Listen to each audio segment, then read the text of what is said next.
Hey guys, welcome back to my channel. So this is the part 3 of the woman that found out her military husband was cheating on her the period that they were married with a co-worker. So yeah, let's continue. Story time on how I found out that my ex-husband was cheating on me for 9 months with his female coworker. If you want to see parts 1 and 2, just click on the comment right here and go back 1 and 2 videos. During this time, I was 8 months pregnant with our first son, and I started to get this gut feeling that he was cheating on me and that something was off. He was also acting very distant, very cold, very weird, not like himself. He would come home and not greet me anymore. He wouldn't hug me. He wouldn't kiss me. He was just not being himself. There was also something else he started doing that he didn't do in the past. He would lock himself in the bathroom for an hour to an hour and a half, sometimes 2 hours. And of course, he would always take his phone with him. So one day I waited for him to go to sleep. When he went to sleep around like 1 in the morning, I grabbed his phone, locked myself in the bathroom, and went through his phone. And my gut feeling was right. This time he was cheating on me with 2 different females. One was like a long distance relationship, and then the other girl was local. Now let me tell you how creative he was at hiding the text messages and all the cheating evidence. When I started going through his phone at first glance, there really wasn't anything that stood out to me until I noticed that there were 2 calculator apps. For some context, he had an Android phone. When I opened the first calculator app, it was a normal calculator app. You could put in numbers and it'll just give you a result. Then the second calculator app, once you open the app, it asks you for a login. I put in both of the emails that I knew he had, and it said that the account was not found. So in that moment, I knew he created a new email for this fake calculator app. And obviously I didn't know what the new email was. So I just started thinking, like, what would I do if I was him? If I was creating a new email, I know that it's going to prompt me to put a backup email. And I figured he will put his email that I have access to as the backup. So I went looking through his email, and in his deleted like trash can, he had a deleted email that had a confirmation to the new email. So I was able to get access to that new email, log into the calculator app, and there he had 3 months worth. Well guys, the way women know how to be very investigative when they want to. Imagine all this work. See, let me tell you something. I think women are very intelligent creature, but we don't just push ourselves. We just intentionally want to be lazy. Because imagine the intelligence with which she did this. Imagine applying this to a workplace. Just imagine how far you can go. I just wanted to just point that out. Of text messages, videos, pictures of this girl. It was like a lot. He would text and call her while he was at work. He would also text and call her while he was at home when he was in the bathroom. Something else he started doing is he started going to the gym after work. He would also talk to her or meet up with her during that time. Now, the other girl, the long distance girl, I didn't go too deep into that because she was like in another state. So in my mind, I was like, he hasn't even met her. I was more invested into the one that was like right here. I took a screenshot of every single picture, video, and text message that I found on his phone, just in case he would try to delete it later and then deny it. And in the most recent text messages, as in the text messages that were happening on that day, this man was telling her that he was in love with her, that he was going through a divorce with me, that he was almost done with the divorce, that he was so excited to start a relationship with her because she is prettier than me and so much better than me. He literally said, "You're so much better than my wife. I can't wait to be divorced from her so that I can be with you. You're so beautiful." He was also saying very inappropriate things, very sexual things. She was sending him videos and pictures of herself fully. So this is what I don't understand. Women that genuinely believe men when a man tells them, "Oh, you're so much better than my wife. That is why I love you." How stupid and dumb can you be? I remember there was a man that tried to pull that nonsense with me. So, oh, he, like, mind you, this person just got married and was already in my DM. I know he just got married. Like, not even a month old marriage. He was already in my DM saying how he wants us to, be in a relationship. And I was like, "Are you not married?" And he's saying, "Well, I like you better." Like, you think, and I was saying, "You think I'm stupid?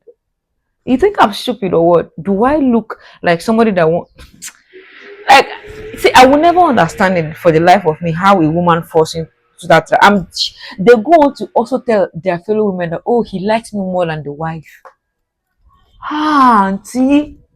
Hey, may God have mercy on you. In her birthday suit. You already know how he was responding to that, like a dog. And let me tell you, when I was reading all of this, I was 8 months pregnant and I felt like my heart sunk to the bottom of my stomach. I literally felt like someone punched me in the gut. Mind you, we were just recovering from a very extensive cheating episode. It was his idea to go to family therapy, and I went to every single appointment. It was his idea to give the marriage a second chance, and like a dummy, I gave him another chance because he said, I would never do this to you again. I'm so sorry. That man cried so much and begged me to stay so many times, and I believed him. My self-love was really low. I was also in my early 20s, so my frontal lobe wasn't fully developed. And at that time, I believed that he would change. And again, I was very young and dumb. I am now 30 years old. See, a lot of the things that I accepted, dealt with, and did back then, I could never do now. I am literally a whole different person than the girl I was before. I'm only saying this to you because a lot of people were asking me in the comments things like, why would you stay with him? I'm so disappointed that you stayed. I was 21 years old, baby. I thought he was the love of my life, but little did I know. Anywho, back to the story. Here's where it gets even crazier, and I'm not proud of the things I did. I don't think it's even a matter of, that you were 20 years old. There are a lot of 20 years olds that I've met that are even way mature than I am. So I think it's also a matter of the exposure that some of them got, the kind of household they grew up in. So those stuff like that contributes a lot to how mature somebody gets, even before the age. There are a lot of 30-year-olds that if you meet them, they think like 13-year-old. So I know that of course age has a role to play, but sometimes it's not even that. It's not even that. And also, like she said, there are times that people don't love themselves enough to create boundaries. So anything somebody dishes out to them, they just accept it because they want to be loved. They want to be in a relationship so bad. Desperation can make you do things that you wouldn't do on a normal day. So that's another thing that we need to also take note of. And it's easy to point fingers because you are not in that situation. So some person in the comment section say, oh, why would you do that? I will not do that. Some of them are even receiving worse than that. So it's easy to dissect somebody else's story when you are not the one in such situation. But I know that there are some things that, on a normal day that some of us will never tolerate. So there's that too. This night because I crashed out. So after I have a crying session alone in the bathroom, I take all the screenshots, I send them to my phone because I knew he was going to delete everything and deny everything. At this time, it's 2 a.m. I wake him up and I confront him and I literally tell him, who the F is this B? I'm going off. I'm 8 months pregnant, so I'm like holding my belly because I'm in distress. And this man literally wakes up and tells me, why did you go through my phone? You're invading my privacy. How dare you? Why will you do that? I have not cheated on you. And then I tell him, I literally see the messages between you and her. He's like, that's not me. That's not me. He's denying everything. And at this point, like my anger is like at level 100. So then he starts asking me for his phone back. He's like, give me back my phone. Give me back my phone. You shouldn't be going through my phone anyways. At this point, I fully crash out and I'm like, oh, you want your phone? You want your phone? Okay. So I grab the phone and I walk all the way to the kitchen. I grab a hammer. I put the phone on the floor and I start smashing the phone with the hammer. Yeah, not my proudest moment. Not my proudest crash out. Don't ever do that. Mind you, I smashed the phone. I didn't threaten him. I didn't smash anything else. So at this moment, he walks out of the house, goes to the neighbor house and calls the cops on me. The cops show up. They do their questioning. I tell them what happened. I was like, look, I'm 8 months pregnant. I just caught him cheating and I had a moment of anger. I broke the phone. Yes, I did. But I didn't damage anything else. I didn't threaten him. I didn't put hands on him. Nobody put hands on each other. Like, no. The police officer just said like, oh, this is communal property. You guys are married. Like, it's not illegal for you to destroy your own property. You probably shouldn't do that in your condition. Like, ma'am, don't put yourself through this. If you're going to leave, just leave him. Don't destroy his property. He just gave me like a spill. The police left and then my ex-husband decides that he's going to sleep at his friend's house because we just needed some time to like cool off. Then the next day he buys a new phone, he comes back and I'm still angry. I'm still confronting him about this lady. I'm still very, very heartbroken. And then he does the same thing that he always does. Deny, deflect, and then ask for forgiveness and ask for another chance. And I still loved him, but this time I was so done with him. Like, done. I was so disgusted. It was like another level of disgust because this time I saw the interaction. See, last time, I think the first cheating episode was worse, but this time I got like visuals. Seeing the things he would say to her, seeing the way that they would interact with each other. It's like so much. He was acting like he was in love with this girl. Then he's in my face telling me that he's in love with me, that he would never leave me. He's like, yes, I said those things to her, but me and her never slept together. I was never going to leave you. I would never leave you. I was just being dumb. I don't know what's going on with me. I don't know what's wrong with me. And listen, I know some of you were really mad at me because I stayed with him through the first cheating episode. So if you were mad at me then, you're about to be even more mad at me now. I was 8 months pregnant. I was a full-time college student. I didn't have a job because nobody would hire someone at 8 months pregnant. And even if I could get a job, it wasn't going to be a very good one because I didn't have a college degree or extensive work experience. Like I had worked at like cashier jobs and things like that. But even if I was to get a job after my son was born, like I knew it wasn't going to be like a high paying job. So please step into my shoes for a little bit before you judge me. 21 years old in college. My biggest goal in life was to get a bachelor's degree so that I could have a stable career. And I knew that I was a few years away from that. I also couldn't leave him and just go and live with my parents because my parents' situation was not stable. My mom was married to a very abusive man. And at that time, they lived in poverty. There was nothing my parents could do to help me. Like my mom was there for me emotionally, but she couldn't financially help me, if you know what I mean. So in that moment, I knew that my options were very limited. If I leave this man right now, I'm going to be homeless with a baby. So I stayed. If I had the means to leave at that time, I would have left. Like I said, that was just not an option for me at that time. I don't have a village. I don't come from privilege. I don't come from a good family. I come from the hood. I come from literally nothing. It was never a backup for me. My backup was me and my brain. Even though at this time I'm telling my ex-husband, like, I'm gonna leave you, I'm gonna divorce you, I'm done with you. In my mind, I knew I was not leaving because I couldn't. Or at least I felt like I couldn't at that time. Then I also thought about how I was about to bring my son into the world and I didn't want to bring him into a world of struggle. The same way my parents brought me into the world. And I struggled and dealt with a lot of childhood trauma because of that. I'm out of time. Let me know if you want part 4.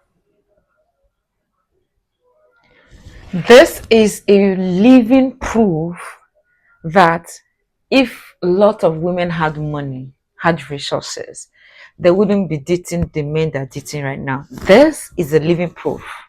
In case you're looking for a proof, this is it. This is why, as women, we ought to fend and look, find something doing. Don't just depend on a man, no matter how rich the man is. See, you even dating a rich man is better opportunity for you to create the kind of wealth you want for yourself. Because when he's in love, he's professing heaven and earth, he can give you anything. This is a proof.